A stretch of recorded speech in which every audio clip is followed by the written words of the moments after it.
Her Har Mahadev to all of you. उम्मीद करती हूँ आप सब अपनी जर्नी में बहुत ही अच्छे से आगे बढ़ रहे होंगे। आज का टॉपिक ये है कि डीएम हमसे अपनी ट्रू फीलिंग या अपने लव को एक्सप्रेस क्यों नहीं करते हैं अपने डीएफ से। और मैं ये भी बता देना चाहती हूँ कि मैं इसका 2 पार्ट बनाऊँगी। ये फर्स्ट पार्ट है। सेकेंड पार्ट में मैं ये बताऊँगी कि वो आपको क्या क्या इशू दिखा रहे हैं, और इस वाले में मैं ये बताऊंगी कि आप ऐसा क्या कर रहे हो, या थोड़ा थोड़ा ये भी कि वो क्यों नहीं एक्सप्रेस कर रहे हैं। तो मिक्स करके इसमें बताऊंगी, और रीज़न क्या क्या है वो मैं सेकेंड पार्ट में बताऊंगी। तो सेकेंड पार्ट ज़रूर से देखिएगा और उस पर वर्क करिएगा। तो चलिए अब स्टार्ट करते हैं। Point first. तो सबसे पहला तो इसमें मैं ये बताना चाहूँगी कि आप सभी ये जानते हैं कि इस जर्नी में हमारी जो एक स्टार्टिंग का जो फेज़ होता है, वो चाहे डीएम की तरफ से हो चाहे डीएफ की तरफ से हो, वो बहुत ही इंटेंस वाला होता है और बहुत ही ओवर होता है, बहुत ही हैवी एनर्जी होती है उस टाइम। अगर आप थोड़ा सा अपनी जर्नी में आगे बढ़ेंगे ना, तो आप देखेंगे कि उस टाइम आप क्या थे या आप कैसा बिहेव कर रहे थे। अगर आप अपना पुराना सोचेंगे, मीन्स कि जो लोग थोड़ी सी अपनी हीलिंग करने लगे हैं, जिन्होंने अपनी हीलिंग स्टार्ट किया भी है, 2-3 महीने भी हो गए हैं, वो भी इस बात को जान पाएंगे कि जिस टाइम आप उनसे मिले थे तो फिर 1 हफ्ते के अंदर ही वो फीलिंग बहुत ही हैवी हो जाती है इंटेंस के साथ साथ। तो होता क्या है कि जब हम किसी को भी इतना ओवर लव देने लगते हैं, इतना गिविंग नेचर में आ जाते हैं, मतलब इतना हैवी डोज एक प्रकार से जिसे कह सकते हैं कि जैसे किसी इंसान को हैवी डोज दो किसी चीज़ की ना, तो वो उस दवा को सहन नहीं कर पाएगा, क्योंकि उसकी बॉडी में वो क्षमता नहीं ना कि वो उस हैवी डोज को जो है एक्सेप्ट कर सके, या ये कह सकते हैं कि उसकी सेहत उस हिसाब की नहीं है कि वो इतना हैवी डोज ले सकें। तो ऐसे ही क्या होता है कि डीएफ अपने लव का, अपने प्यार का ओवरडोज देती है। तो एक पहला रीज़न ये होता है कि इसीलिए डीएम लोग अपनी फीलिंग को फिर एक्सप्रेस नहीं करते हैं, क्योंकि वो ये जानते हैं ना कि ये इतना एक्सप्रेस जो कर रही है, अगर इसमें मैंने भी उसका साथ दिया, ऐसी हरकतें मैंने भी की, इसी टाइप की मैंने भी बातें की, या इतना ही मैंने भी जताया, तो फिर तो ये जो डीएफ है, ये जो हमारे सामने जो व्यक्ति, वो ना जाने क्या ही करेंगे। तो उनको बैलेंस में रखने के लिए वो अपने आप को शट कर लेते हैं कि मेरा चुप रहना ही ठीक है। और सेकंड चीज़ ये है कि हम जब किसी भी रिश्ते में, वो सिर्फ यहाँ पे मैं पर्टिकुलर डीएम की बात नहीं कर रही हूँ, या मैं ट्विन जर्नी की बात नहीं कर रही हूँ, आप किसी भी रिलेशन में, वो चाहे आपका कोई रिलेटिव हो, आपके फ्रेंड हो, आपका वो कोई भी हो, या आपका डीएम वाला लव नहीं, कोई भी एक सोलमेट लव, कार्मिक लव, व्हाटएवर, होता क्या है जब आप किसी को ओवर गिविंग देने लगते हैं ना, कि बस आप देते ही जा रहे हो, देते ही जा रहे हो, देते ही जा रहे हो, आप उनसे कुछ ले नहीं रहे हो, या सामने वाला कुछ देना भी चाह रहा है तो भी आप मना करो कि नहीं नहीं नहीं नहीं, मैं इतने में ठीक हूँ, लेकिन मैं तुम्हारे लिए ये चीज़ कर रही हूँ, ये चीज़ करूँगी। तो ओवर गिविंग नेचर जहाँ आ जाता है जिस भी रिश्ते में, इक्वल गिव एंड टेक जहाँ भी नहीं होता है, तो वहाँ भी क्या होता है कि सामने वाला पर्सन को हम ये फील करा देते हैं ना कि आप मेरे लिए सब कुछ है, मैं आपके लिए कुछ भी करूँगी, कैसे भी करूँगी,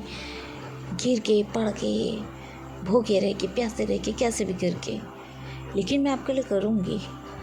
तो जब सामने वाला पर्सन देखता है ना कि इंसान मेरे लिए इतना कर रहा है, तो वहाँ से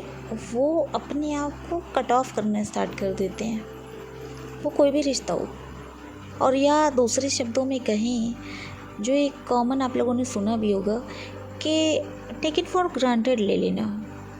कि ये तो भाई मेरा ही है, मैं कुछ भी कर दूँ इसके साथ, ये कहीं नहीं जाने वाला मुझे छोड़ के, ये कहीं नहीं जाने वाली मुझे छोड़ के, और मैं कैसा भी बिहेव करूँ ये मेरे लिए करेगी ही करेगी या करेगा ही करेगा। तो यहाँ पे भी हो जाता है ना कि वो अपनी फीलिंग को दबा लेते हैं और वो बस ये जानते हैं कि मुझे यहाँ जताना ठीक नहीं है, मेरा यहाँ पे चुप ही रहना ठीक है। तो यहाँ पे भी वो अपने आप को शांत कर लेते, वो कोई भी रिश्ता हो। तीसरा ये है, ये भी मैं बोलूँगी कि आजकल का जितना भी लव है सब पे ये बात डिपेंड करती है, सब पे मतलब ये बात लागू हो रही है। मैं ये देख रही हूँ आज का चलन इस प्रकार का है कि मतलब यहाँ पे भी वो ट्विन फ्लेम जर्नी हो या ना हो, सामने वाला पर्सन अब ये सोचता है ना कि उसे प्यार भी है, लेकिन तब भी वो बोलेंगे नहीं। उन्हें लगने लगा ना सामने वाला पर्सन भी मुझे उतना ही प्यार करता है जितना मैं करता हूँ या करती हूँ। तो वो ये सोचते हैं कि अगर मैंने कह दिया और आगे जाके हमारा कुछ भी फेज़ आया, कोई भी नेगेटिव फेज़ आया, तो कहने को ये होगा कि तुम ही तो आए थे मेरे पास, तुम्ही ने तो मुझे प्रपोज किया था, मैं थोड़ी तुम्हारे आगे पीछे नाच रही थी या नाच रहा था। तो इसलिए भी लोग एक्सप्रेस नहीं करते अपनी फीलिंग। वो ये सोचते हैं ना कि सामने वाले पर्सन को है, मुझे भी है, लेकिन बोले पहले वो। और इस जर्नी में तो यही देखा गया है कि उन्हें लाख आपसे मोहब्बत हो, लाख ट्रू लव हो, बट वो आपको आई लव यू नहीं बोलते, यही सोचते हैं कि पहले वो ही बोलिए। और डियर, एक टाइम पे जब मार के जिसे कहते हैं ना कि एकदम परेशान हो गए, फ्रस्ट्रेट हो गए कि लो भैया मैं ही बोल दे रही हूँ, मैं नहीं घट जाऊंगी, तो वो ही बोल देती है। और जब वो बोल देती है ना अपने दिल की बात, तो यहाँ पे भी वो अपनी फीलिंग को एक्सप्रेस नहीं करते, सोचते अब तो मेरा काम हो गया, अब तो मेरा काम बन गया, सामने वाले ने एक्सप्रेस कर ही दिया, अब मेरा बोलने का कोई मतलब नहीं है, मुझे जो चाहिए या अब जो भी है जैसा भी है वो तो चल ही रहा है, तो एक्सप्रेस में ना करूं। और एक चीज़ और है, फोर्थ पॉइंट ये है कि वो एक्सप्रेसिव होते भी नहीं है। डीएम का जो नेचर है, डीएम के कैरेक्टर में जो चीज़ें आती हैं उसमें ये भी कि वो एक्सप्रेसिव नहीं होते हैं। उन्हें कोई भी चीज़ को एक्सप्रेस करना हो वो बहुत अच्छे तरीके से नहीं आता है, क्योंकि वो बहुत ज़्यादा प्रैक्टिकल होते हैं, क्योंकि वो भी बैलेंस नहीं है। आप अगर आपकी फेमिनाइन एनर्जी अगर ज़्यादा है, बैलेंस नहीं है, तो उनकी भी वहाँ पे मैस्कुलाइन एनर्जी ही ज़्यादा है, बैलेंसिंग नहीं है अभी। तो जब तक अवेकन नहीं होते हैं दोनों लोग तब तक वो बैलेंस होते नहीं।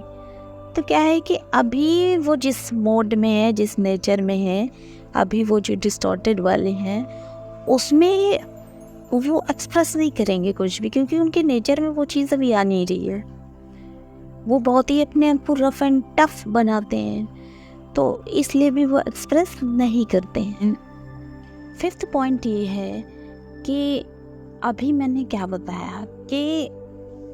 अभी वो डिस्टॉर्टेड है, तो उनका नेचर में एक ये भी चीज़ आता है कि उनके अंदर फेयर की एनर्जी बहुत होती है, और फेयर की एनर्जी बहुत तरीक़ों से हो सकती है उनके अंदर। उनके जैसे फैमिली में उन्हें सही से ट्रीट ना किया गया हो, उन्हें फैमिली में कभी अपने पेरेंट्स का